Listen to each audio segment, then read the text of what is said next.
Do we need to just let the angels destroy us all? Is that the actual like divine order of things? So much more than fun and games at the Cartoon Cabal. Beyond what's just in the name at the Cartoon Cabal. See just at what cost comes fame at the Cartoon Cabal. So much more than fun and games at the Cartoon Cabal. Hello, welcome to the Cartoon Cabal. We're running through all of the episodes of Evangelion, Neon Genesis Evangelion. Now I'm at an impasse on which one to say. One's cool, but one seems more correct. You got to say the whole thing. We've decided. Saying the whole thing.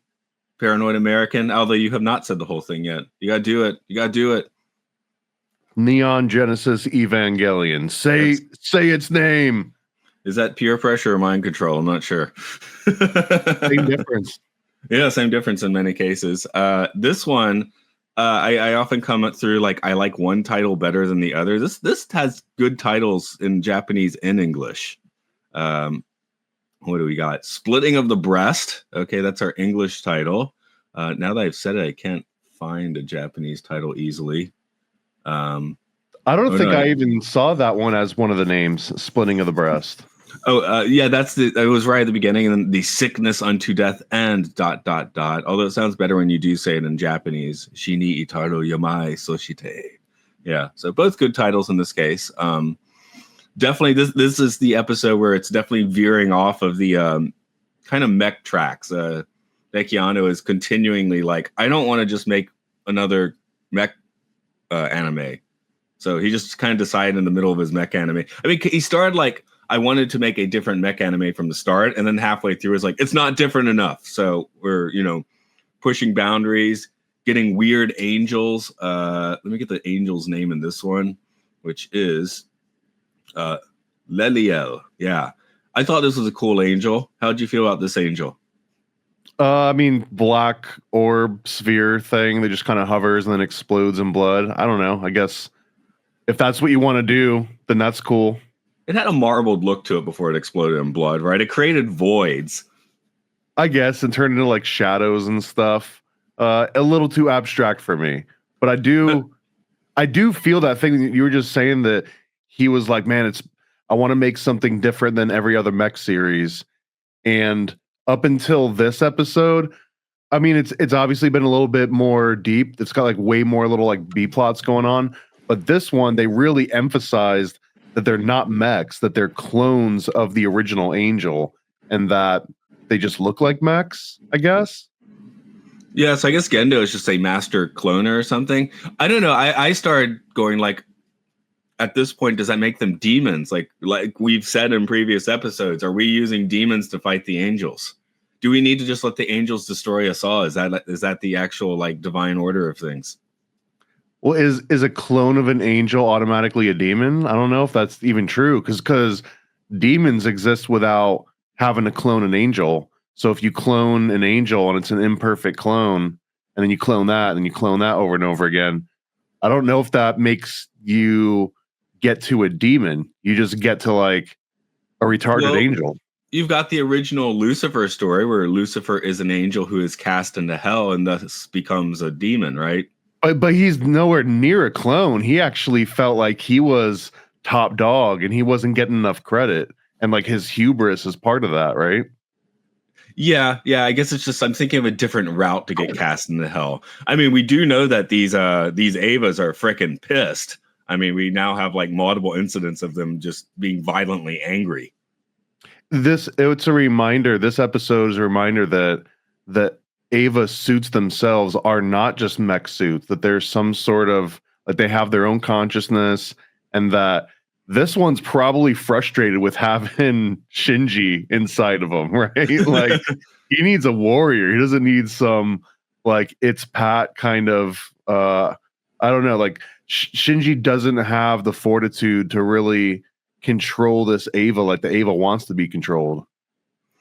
So I usually, I think both of us watch the episodes pretty shortly before we start recording. I usually have a little window to, just like run through some research. And here I was just finding like very long pages about Freud and things, because of course what happens in the episode is Shinji inside his Ava is pulled into this angel and has a conversation with himself / the angel / the mother. So, I mean, there's it's a fourth dimensional Shinji, because he describes there's like the true Shinji is every version of Shinji. Everyone that looks at him and all these different timelines, all that combined is like the real Shinji, but he's just one of those Shinjis. Like, he's not even the real Shinji.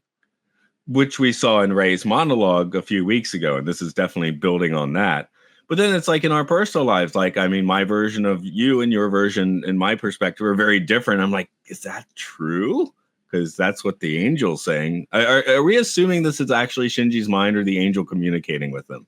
Shinji is so uninteresting to me. Whatever he needs it to be, we'll just go with that. Okay, because the reading I did do, it was suggested that the angel was interested in humans in this case and wanted to communicate. And the thing was, no, we cannot have an angel showing up and speaking Japanese, or if you're watching the English dub, speaking English. It cannot just speak to Shinji and have a conversation. So there were thoughts about having the angel make like animal noises, like a dog would come and I guess make, ruff or something. And eventually, like, wait, what if it is speaking English, but it's Shinji or Japanese or whatever? So that's kind of what they went with. They're like, we can't just have like weird noises be the other side of the conversation. I like to think that they got that far and then they were all screening it and they heard the dog start whimpering and somebody had to been like, what the hell are we doing here, guys? Let's just go back to just normal language. That might kind of be what happened. I don't know if they went as far as animating or anything, but another interesting production thing is, like I said, the schedule for shows is pretty much thrown out the window at this point. So this was originally going to be episodes 14, 15, and 16. So 14 was going to do the build up Shinji and get him slapped or whatever down. 15 has him getting his confidence back. And the 16th episode, which is this one, has him getting sucked up into the angel or whatever. So that would have been 3 episodes of Shinji's arc that we get 1 episode for instead. And that, let's say that was a good call. Like, as you said, you only want so much, Shinji. Am I right to think that at this point the series is kind of completely off the rails and it's just being driven almost episode by episode and no one's necessarily knows exactly what's going to happen next? That seems to kind of be like, the plan. There was a complete plan, but as we've mentioned several times, like, these characters are too screwed up, so let's not have a happy ending. So we're getting more into character vignettes, which, is kind of what this episode is. And we had that half of an episode that was Ray, right? 2 episodes ago. So it scares me from like an animator's perspective, just because if you're far enough down the food chain that you're actually doing the animation itself and you're not being managed or like, you're being managed by like 4 different levels at least. And then you just hear, don't worry guys, we still got a plan. It's like, yeah, but what about the plan that everyone had a chance to sync on and have meetings and make sure that we're all got the same vision in mind, and for things to just be changing at last minute and like, let's just roll with this idea, or it's not it's too mech, so let's steer away from that a little bit, to just kind of like hear that while the episodes are being produced would be kind of scary. I mean, it's so like on the sleeve though. I mean, think of like all the Disney movies, especially the ones in this century. It's like it went through like 3 directors. So all of these Disney movies are also going through like the plans getting thrown in the air several times. And this one, at least there's consistency, which it's got the same main creative force changing his mind instead of just like, let's change directors. It's so like wild and out there that it's not easy to know. Like, if you read about the background that they were going through all these shifts, and maybe you can kind of like pick up on it a little bit more. But if you were to just sit down and not care about what Wiki said and just watch this entire series, I don't know if you can necessarily pinpoint like that this was meandering in directions here and there. Well, I mean, we're taking it very granular. We're having like 45-minute discussions on each episode, right? So we have to look at it only that 20 way, minutes. Yeah, exactly. Or you could sit there and binge the whole thing, right? So you're going to get a very different perspective if you do it that way. This is breaking the mold. The idea was this is going to be very much in the mold of something like Magma Diver, or one of those single episodes where the like Angel comes, we make a plan that seems crazy, we do the plan, Angel is defeated, right? this was going to be that, when the original episode 16 was going to be along those lines. But yeah, this one kind of goes south and weird, right? Did they defeat the angel? Did the Ava defeat the angel? Is the Ava going to defeat them? You know, how they get I like Shinji it. out This of is a one of my demon. favorites so far. Like easily top 5 because we're on like 16 right now. Yeah. So it's easily in the top third of the episodes we've seen, maybe even higher than that. But it starts out like a sitcom almost. Oh, it's got that happy time house music again, which I mentioned a few episodes ago because it kept coming up. Like you'd get the house time, and then something disturbing happened for 5 minutes, and then we go back to the house time. This one does not. Yeah, this one just stays a little bit freakish at the end. Freakish at the end in that Shinji gets into his Ava, he curls up into like a fetus, and then we basically think that Shinji's dead. The Ava's out of power, and then all of a sudden the Ava is exploding from the inside of the angel, and there's blood going all over the place. And then the very last scene, it's Shinji smelling his hands, and he's like, "I can still smell blood," and then it ends. Yeah, very, very Lady Macbeth there. Also, I like the fact that they showed people having to like clean the blood out of the streets. So I guess the angel blood doesn't just evaporate and turn back into angel dust or something. I mean, it just stays blood. Evangelion makes it clear, like when your city's screwed up, you sometimes have to go back and fix your city. Get NERV running out of resources. We got to clean all this blood up, that sort of stuff. See, here's one thing too. Since there's so much blood, but ultimately they all look like mechs. If it was oil that came out or just like little springs and microchips, it would look pretty much on par. It wouldn't seem weird. It's actually a little bit weird when you see these robotic looking mechs then start bleeding. And I almost wish that maybe some of these like villains and even the Avas themselves were a little bit more organic in nature, especially if that's how the director wanted it to be perceived. He could have just made it a little bit more like Cronenberg, right? We have seen the Ava's fingers and eyes before, though, if you remember. So, and let me just address something too, because I went back and I rewatched the last episode because we said that character on the cross that had like a whole bunch of little feet sticking out of his entrails and stuff, that was Adam. And then someone mentioned that it's actually Lilith. And then I found like some articles and like other videos talking about it was Lilith. But I went back and I rewatched the episode, and they literally say that this is the original Adam. So yeah, maybe from our perspective, we've been spoiled a bit. From the perspective of the episode, I don't think we were stupid discussing it as Adam. You know, like we were wrong, but having watched that episode, you would be wrong, you know? But yes, so it is Lilith, but we haven't got far enough to know that it's Lilith. I didn't. Yeah, I actually went back and I didn't rewatch, but I scrubbed the episode again just a bit to make sure. Like, did we make a mistake? And I was like, okay, we like we did, but we didn't. You know, because we haven't seen the rest of the series. Okay, yet. Well, don't spoil it for me. I don't care. I don't care what the difference is yet. Spoiled. I don't know what the difference is yet. So I don't think I'm really spoiled past this point.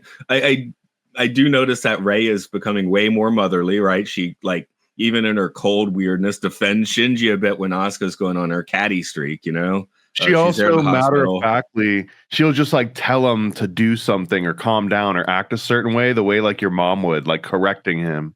Yeah, which I don't think they were doing that in the first 10 episodes. Like, I do feel like that's kind of a, you know, that is a bit of like something they maybe decide on later. Or not. Again, we got the shot of her in the first episode, but maybe they're like, that'll mean something later. And now they're working out what that means, you know? It's so basically Shinji's seen his mom suffering and pretty much die in front of him a couple times. Right. Asuka's just, yeah, she's the catty one here, right? She's probably most annoying in this episode because she's totally going 14-year-old vindictive, despite having apparently a PhD in thermodynamics or whatever it was in. It was in magma. I don't remember. Whatever. I feel like she was in one of those college scandals where her parents paid a coach to like advance her career just so like she would be in a certain place. But also she's the only one that acts her age and acts like expected. Like she does the things that you would expect that character to do. So I almost feel that she's the straight man. If this were like a comedy bit, she's the one person that's reacting to how weird everything else is. And she actually seems to be the voice of reason. She literally says that I can't believe that you're our legal guardian when she's talking about how, you know, the one person that's supposed to be watching out for him is essentially drunk all the time and just like going out on random dates and not really doing much for Shinji and her at all. Yeah, and also it's made very clear that Misato is not privy to a lot of information, which Ritsuko makes clear to scientist Ritsuko makes clear to her in this episode, because Misato doesn't know what an angel is or an Eva or, you know, all this weird crap about Adam. Ray seems to know more than Misato does. Well, I would hope so, because Ray's probably been through this a few times. But yeah, it did make it clear, like we were talking about levels, how much these people know, and it's, you know, there's extreme levels of secrecy even for people that are running the show, you know. Well, and then there's a whole other storyline here about Shinji and his dad, and like I guess as he's stuck inside his Eva and it's losing power, and he's like in this void, that he reverts back to some early memory about his dad, and then he starts getting like really cold. And I guess, is this the Freudian part that you were talking about before? Sort of, yeah. I mean, also like just the fact like a cold womb. Yeah, or you know, and then he's talking to himself, which may be an angel, but it's kind of a super ego talking to your ego, right? And then crappy parts of Shinji would be, I guess, his id is sort of the idea. I think you need all of them, though. It's not the crappy part. Well, just because Shinji's the most localized version of integrating your identity, I guess. Yeah, I'm sitting here just scrubbing for the specific. There's a picture of Freud. What do they want to say about him? Mm-hmm. Yes, Freud's ego and super ego. That's the reference of the English title, splitting of the breast, as well, apparently. But yes, it was. The idea was ego, super ego, talking to each other. I mean, there's a lot of other layers there. Also weird is when he's in that scene, he's in a very old train car. And earlier in that episode, he's in a fully modern train car, right? So it does stick out. It looks like the train car from Spirited Away, you know? The splitting of the breast, too. There's Masonic connections there, whether intended or not. But that's also implies like an initiation ritual. So I was looking towards like some of that, and I guess there is kind of like a baptism and a rebirth. Like at the very end, Shinji's literally like inside a cold, dead womb, and then the Eva suit itself burst out of this egg with blood that comes all out of it, and it's almost like the Eva was reborn, and now Shinji is part of the Eva instead of Shinji driving the Eva. The Ava's literally driving Shinji towards the end of this one. So I don't know. I feel like that's all like meant to be. And he was baptized in blood, essentially. Now he's a warrior. He's been baptized in blood. There you go. I don't know if that counts, though, man. If you just get blood on you from a warrior doing warrior stuff, I don't think that like you get to claim any of that. Like, if you're telling stories later on, you can be like, "Yeah, I was there, man. I still have the blood on me. I can still smell it." But really, you were just curled up in a fetal position. Yeah, but a lot of warriors are crawled up in a fetal position on the battlefield and just neglect to tell you about it later. Only the best generation. I was going to say, where you're saying Asuka's most realistic, I will maintain that in Japan, I have several Shinjis for sure. So as a Japanese personality type, you run a 14-year-old boys is actually disturbingly spot on, because I have at least 2 private students a week where I'm like, I'm teaching Shinji here. That's interesting. I mean, that's honestly interesting, because for sure, at least culturally, the Shinji archetype, while it exists, would be like shunned a little bit. And he makes weird decisions that you still maybe not expect him to make. But Asuka seems to just do the things that you would expect her to do. Like her role was written very well to be so characteristic. One of my Shinjis is basically a Shinji in that's a high school class, slightly older, but it's like a Shinji with 3 Asukas, you know? I mean, they're all Japanese in this case, but just 3 super bubbly girls, and he's like the whole time. And yeah. That would make an awesome like Japanese band. Just like one dressed up as Shinji and then 3 as Asukas. Or is this old for like old people now in Japan. That would probably maybe be, you'd have to at least go with the 2010s movies version, I think. We're not even close to that yet. Because like I said, when I saw the 7-Eleven thing a few months ago, they had I think they had a little both. They had some 90s styled ones and some 2010 styled ones, and they're not that far off. You kind of have to squint to figure out which one you're looking at. He didn't change the designs that much, but it's just a little more modern anime looking, you know. By the way, I was mentioning how the train was really old looking, but then I also noted that the part of the city where they're fighting the angel in this episode, I guess it's the part that goes underground when it needs to, and it's super futuristic looking. And since Ava has gone so far to show us photorealistic locations, I did think it was interesting that this was in the fully futuristic part of the city. And in past episodes, I don't think that was necessarily the case. And I don't even know if that means anything, but I've said before, when I used to watch Dragon Ball when I was like a teenager, I was like, wow, these sci-fi cities look so weird. And then I came to Japan, I was like, oh, that's how the cities actually look. But in this Ava episode, I'm like, that is not how the cities actually look. They are trying to show us this sci-fi thing here. But isn't it just like a hyperbolic version of Japan? Because one of the things, like you were just back in the West, right? Like one of the things that Japan has that I haven't seen in any other really countries is the really old style juxtaposed right next to like a really brand new style. So if you just turn the volume on that up to 11, you kind of get what they're portraying here. And it is supposed to be futuristic, right? Like it was a very optimistic view of the future that by like essentially now that we would have had all kinds of cool mech suits and advanced building technology. And truth is, we haven't really got there. Yeah. But I this was no juxtaposition. This seemed, I think this is part of the city that goes underground, and that's where the angel that was interesting in communicating came, you know? So other angels have just been above like the normal parts of the city. I also noticed somehow they got a banner to evacuate within like 2 seconds somehow. Did you get that translation? There's like a black banner with white writing. It's like you need to evacuate as soon as possible. I'm like, wait, if the angel appeared instantly, is that banner just maybe it was actually like a lighted sign and I just saw it as a banner? That would make more sense, come to think of it. I don't know if they really care that much about the civilian population. So like showing the message on the banner is just a thing that gets automatically prompted because especially in this case, because they're literally talking about wiping out entire factions if something goes wrong. So they probably think even less of the civilian world.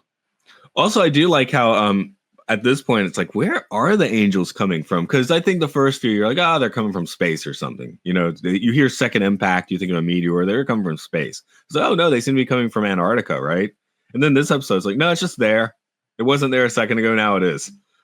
Well, it's kind of like interdimensional in a way, which I think is on brand for angels. Like I would expect an angel to be interdimensional and not just fly directly in from outer space like a freaking rocket ship.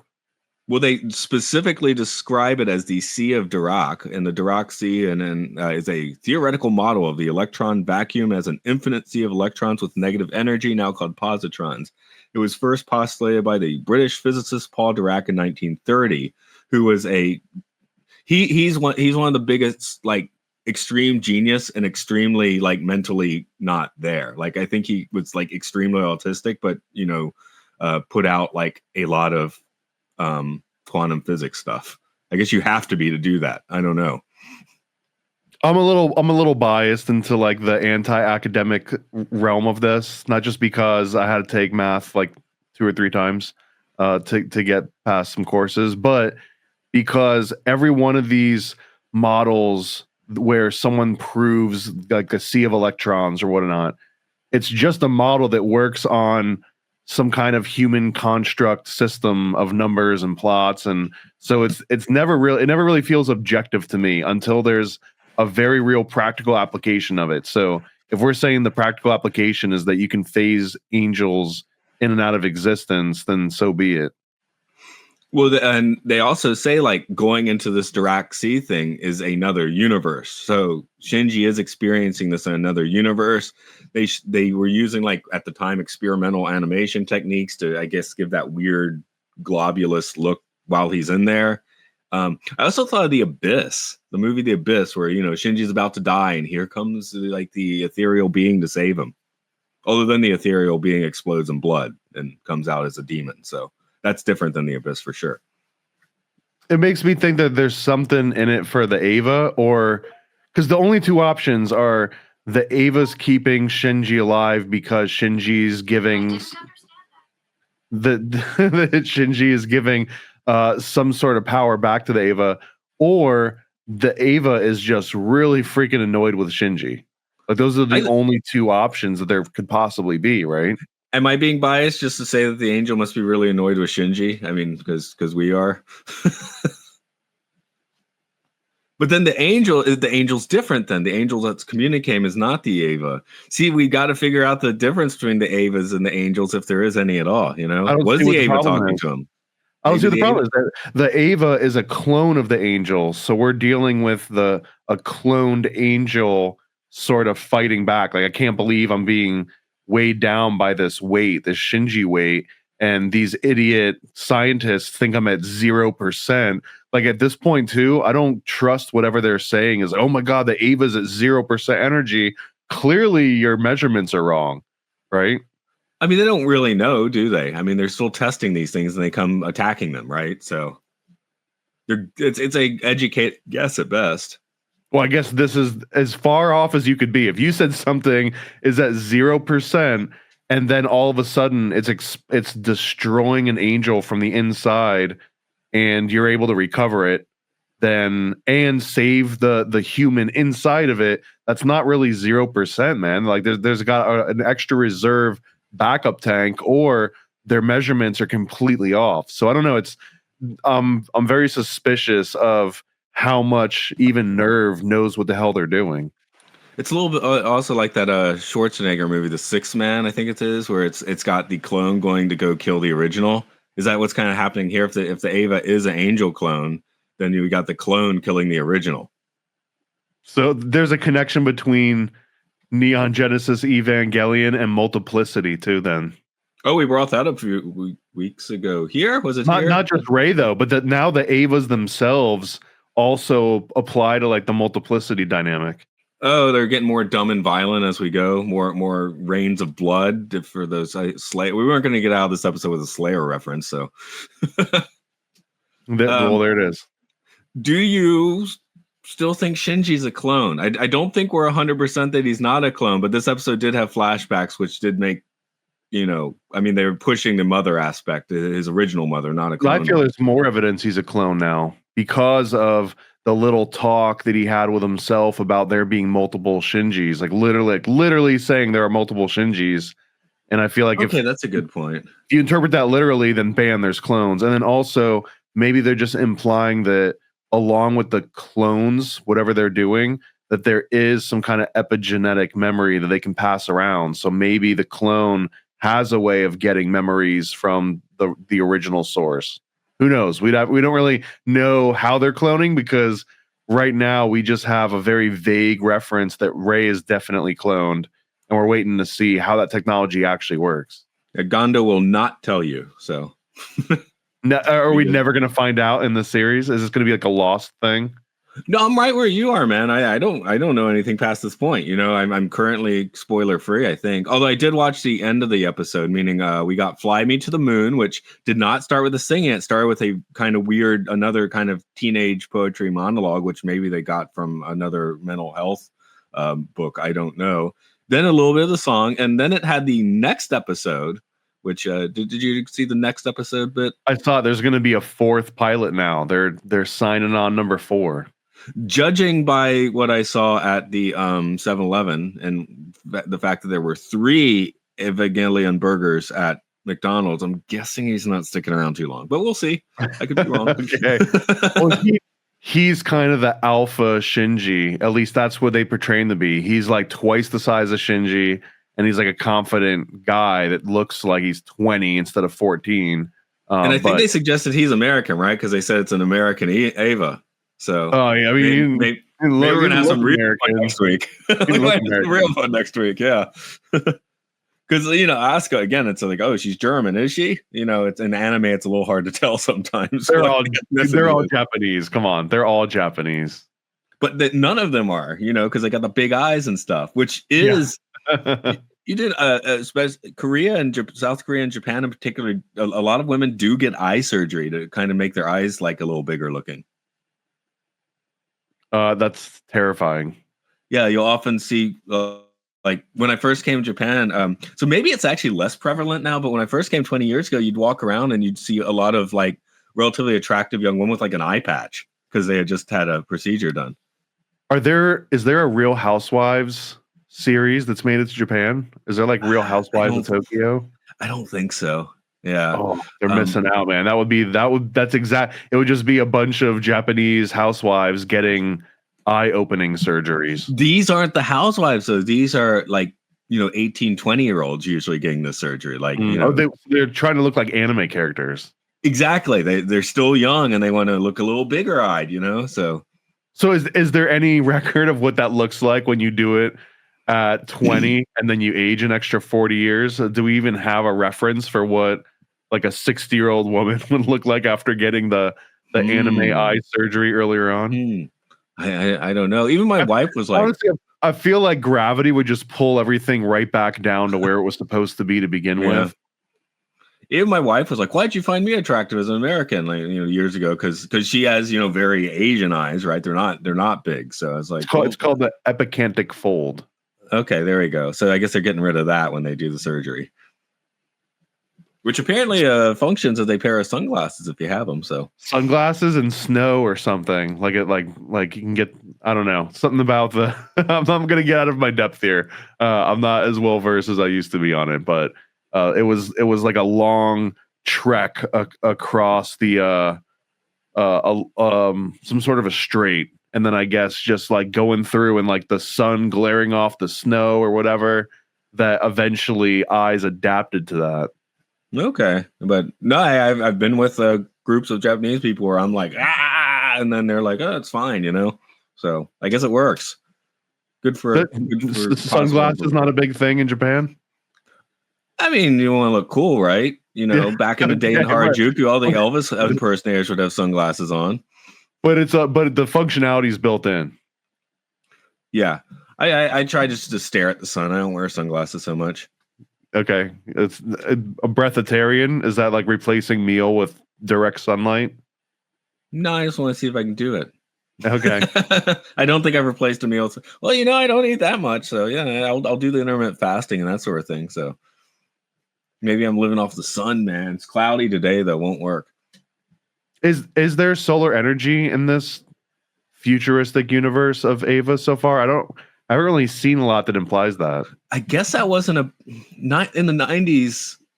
I mean, you'd occasionally see them. I mean, you start seeing them in the 80s, but I think they were so inefficient at the time they weren't even really worth using. It was more of just like a statement, which I guess they're more efficient now. And now in Japan, they'll take little plots of land and just fill them with solar panels, like just a tiny space. Oh, we can put a bunch of solar panels here. And that's everything around Disney here. Once you drive past Disney, going south, it just turns into solar farms for, miles and miles. Which I do wonder, you get any dirty energy off of that? I don't know. That one of my walking paths, I do walk. It's between two like transistor stations, and if I stand in there for like 2 minutes, I will start feeling a little nauseous. So. Dirty energy. I don't know what that means. I've never heard of dirty energy. Just power lines and getting cancer. Just the idea that like strong areas of energy, such as a solar farm or transistor stations, do have a somewhat unhealthy, air around them. I mean, we won't know for hundreds of years until they do those tests. Right. Anyway, Ava, I don't think they. I haven't seen any solar power. No, so that was not a dream of the 90s for them. I do feel like being an Ava pilot, you get cancer. I have a very strong feeling that something bad happens to you, like not just psychologically, but physically. Something has to happen to you from even being part of this process. Yeah, you're spending hours in a weird liquid. You're going against these angels, which God knows what kind of pollution they might be causing. That's right. They're breathing liquid while they're in these suits. Yeah. So there's a lot of weird stuff going on. So, and wouldn't this like infantilize you forever? That like you're literally crawling back into a womb of a much larger creature, like every single day, essentially. It almost feels like this would stunt your growth. Well, you are running around in a giant mech then, and blowing things up and having these AT fields and things. So How much maybe for them though, right? Shinji wasn't even touching a joystick at this point. He was literally fetal position, being useless, and the Ava was able to do everything it needed to without him even piloting anything. Which is the first time he piloted an Ava too, right? He passed out, and then the Ava took over and defeated the Angel. So what do we even need Shinji for, man? I'm really curious about this part now. Can we just put like a monkey inside of this thing and it can just slash demons to death? There is a teamwork aspect as well, though, because they keep trying to tell how the pilots resonate with each other, right? So maybe especially when you have multiple Avas, I guess maybe higher functioning processes are necessary. I guess, but just like for synchronization, not necessarily for the mechanics of the thing.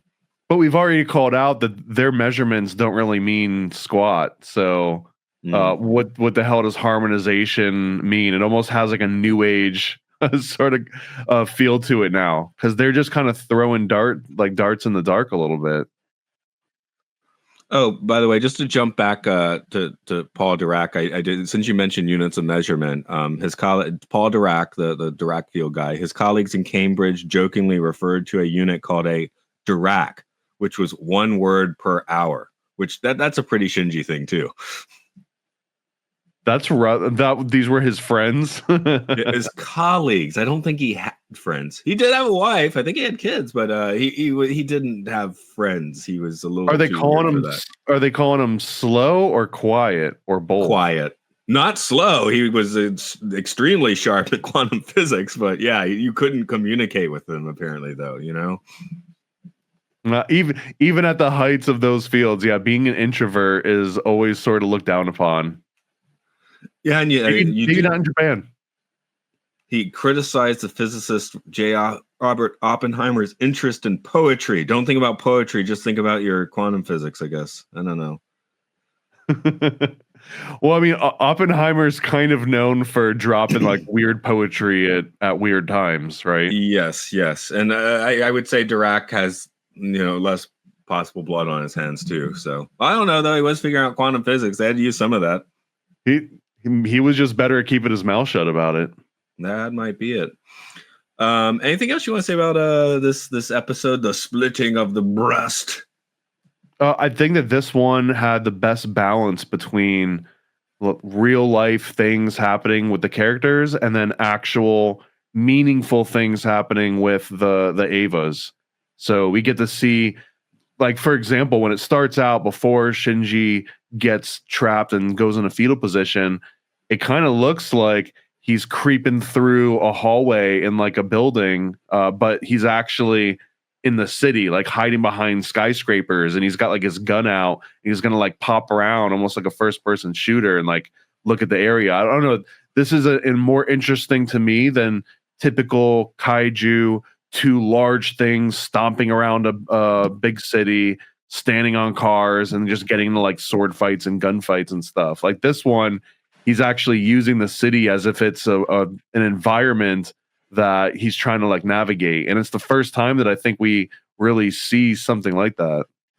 Well, we've talked about sort of how this show starts off quite otaku and then starts to like not like otaku. And there's just a note here suggesting that Shinji is not a boy who particularly likes anime or video games, but his desire to turn away from unpleasant things and only do fun things is otaku-like.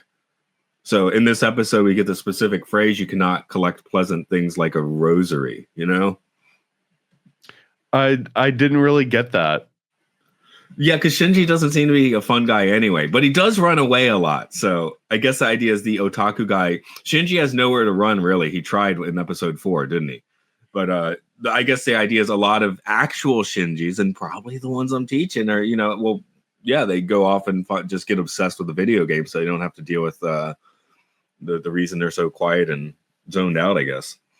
Well, also rosary. I mean, I don't know of all 40,000 Christian denominations, but rosary I've always associated with Catholicism. Like being Catholic is where you care about the rosary, and it's just weird because I can't think of any other Catholic specific reference. In fact, almost everything so far could just be like Kabbalistic.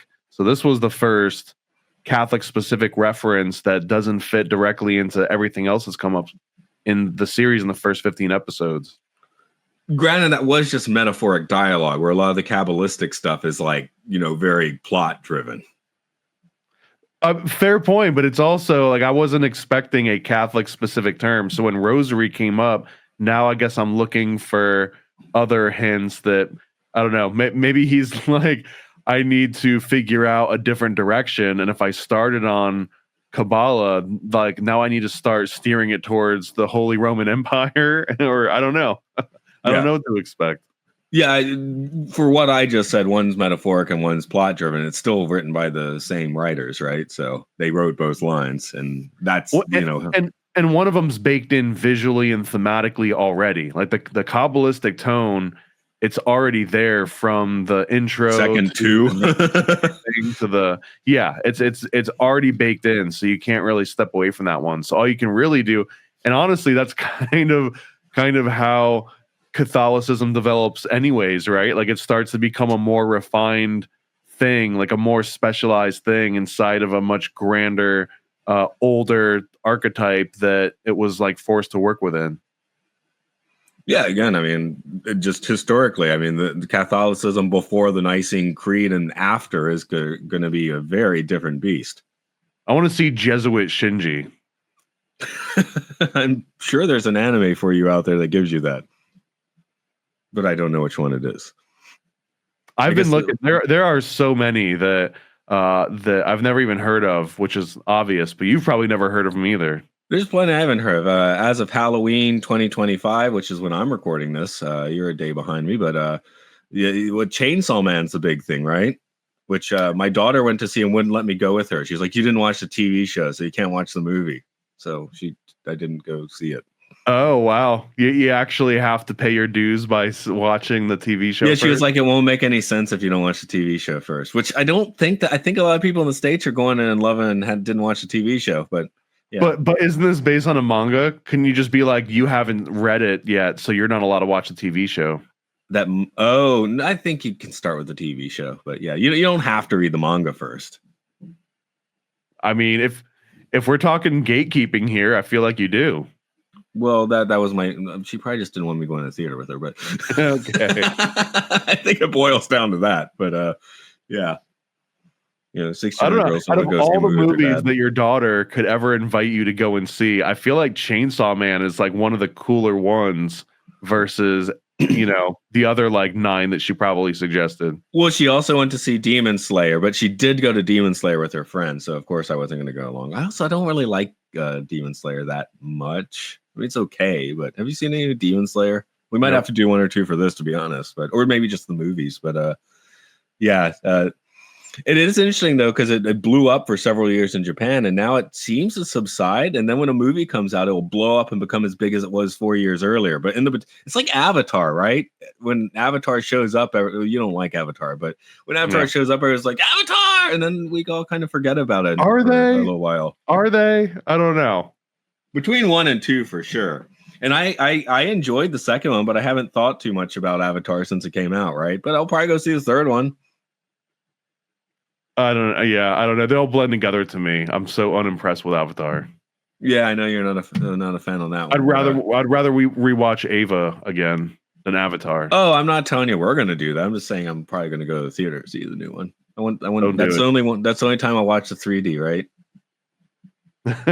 Well, yeah, dude, that is what I think Avatar, the one thing that I can see that it's good for is that James Cameron just pumped enough money into this thing so you can at least see how far they're pushing certain technologies. So if you care about 4D or if you care about any of like the 3D sort of things they got going on, going into one that has a huge budget is like a good way to just get like a temperature check, I guess, even if you don't care about the movie itself. And I haven't rewatched the second one in part because I'm like, well, there's like 20 or minutes where we're just floating around in water, which was awesome with the 3D, but probably won't be the same at home. I'll Do say you for have 4D there? A 40X? No, it was just 3D. I just thought it was really good. For Chainsaw Man, my friend did go see Chainsaw Man 40X, and it's like, yeah, it seems really chill for a while, and then the chair just beats the crap out of you for 40 minutes. Yeah, I think that I've heard very similar ones on that one, where it's like I get a certain point, one of the reviews, and I'm paraphrasing, like at a certain point, I get what they were trying to do, but really it just made my knee hurt. Like that's kind of how I could imagine going in there and being like, okay, I get what you're trying to do here, guys. He was like, you got to go do it if you can. They pour like buckets of water on your head. I'm like, I don't want that. Not in a movie theater. That sounds terrible. I was like, does it poke you in the back like the bug thing at Animal Kingdom? He's like, yeah, several times. Like, I don't want that. I hate that. Well, I haven't heard that it pours buckets of water on you, but it definitely mists the hell out of you. So if you're going through like a mist or a cloud, it has like little ultrasonic mist creators. So like you get your own personal mist, and then it'll emit like smells. So it's got like a smell-o-vision technology built into it. Oh, I often talk about smell-o-vision when watching movies, but I don't really want to experience it. You don't want to spell Shinji in that plug in this episode. That would be horrible. It would smell like piss and blood. You'd have to be so consistent with smell-o-vision. Otherwise, it would feel so gimmicky if you only smelled something like once in a while, versus every time a car drives by, you smell exhaust, and every time a person walks by, you smell like a different scent off of them. I think the technology was perfected in 1981 or whatever with John Waters polyester, where you'd go in and they give you a scratch and sniff card, and then at certain points during the movie start flashing 1 or 2, and then you scratch and sniff 1 or 2, and one of them's poop, one of them's candy. It's all over the place. Okay.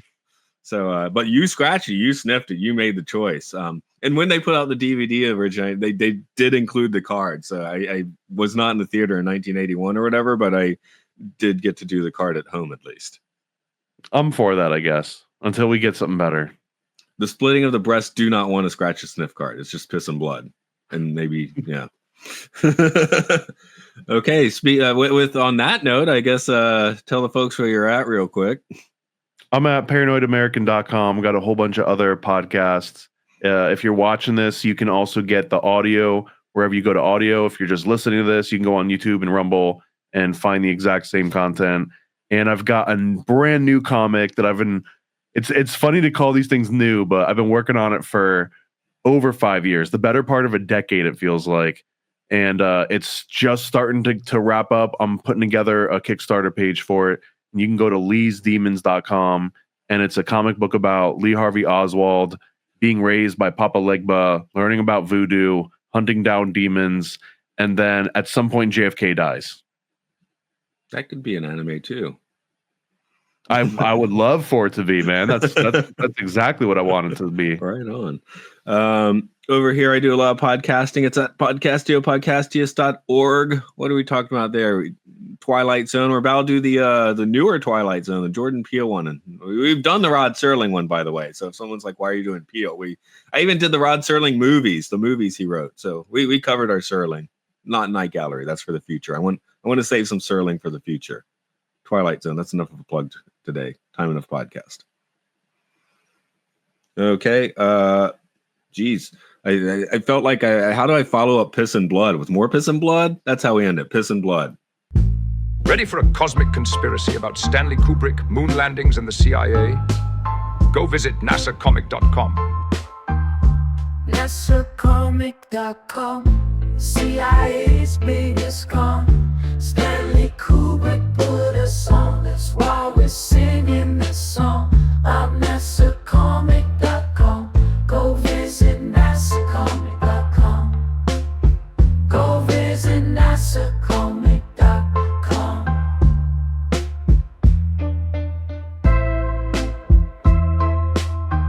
Yeah, go visit nasacomic.com. Oh, nasacomic.com. CIA's biggest con. Stanley Kubrick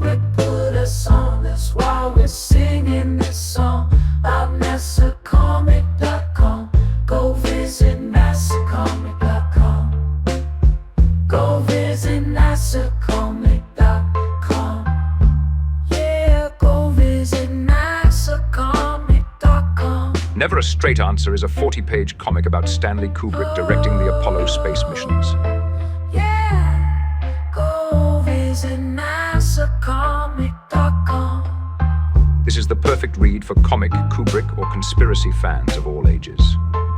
For more details, visit nasacomic.com.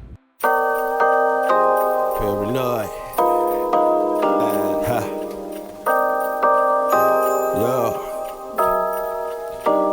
I scribble my life away, driven to write the page. Will it enlighten your brain? Give you the flight, my plane, paper the highs ablaze. Somewhat of an amazing feel when it's real to real. You will engage it. Your favorite, of course, the Lord of an arrangement. I gave you the proper results to hit the pavement. If they get emotional, hey, maybe your language, a game, how they playing it well without Lakers. Evade them, whatever the cost, they are the shapeshift. Snakes get decapitated, met is the apex. Execution of flame you out, nuclear bomb distributed at war, rather gruesome for eyes to see. Max them out, then I light my trees. Blow it off in the face, you're despising me for what though? Calculated and rather cutthroat. Paranoid American must be all the blunt smoke for real. Lord, give me a day away, vacate. They wait around to hate whatever they say. Matters not in the least bit. We get heavy rotate when a beat hits, so thank us, you're welcome. Fuck the niggas for real, you're welcome. They ain't never had a deal, you're welcome. Man, they lacking appeal, you're welcome. Yet they doing it still, you're welcome.